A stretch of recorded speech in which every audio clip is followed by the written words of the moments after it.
কিভাবে মারছে আপনার মেয়েকে? আমার মায়ের ফাঁসি দিয়ে মারছে, গলায় পেঁচায় তাই মারছে আমার মায়ের। অনেক নির্যাতন, এই গাড়ি এরকম নির্যাতন দিয়ে মারে।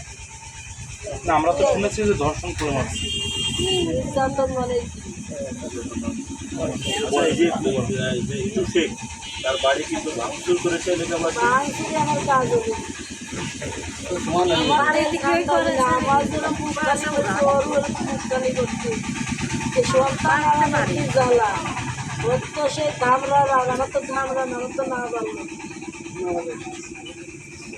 আজকে 9টা দিয়ে যে বাচ্চার করুণ দৃশ্য দেখেছি আমি, পারবেন আজকে আপনাদের বাচ্চারই পারবেন? তবু তো আমি এদের সহ্য হয়ে বেড়াচ্ছি। কারণ কি করতে জানেন, আমার স্বামীও অসুস্থ, আমার বাচ্চা আছে। এখনো আপনারা কোনো কাজই তো করতে পারেন।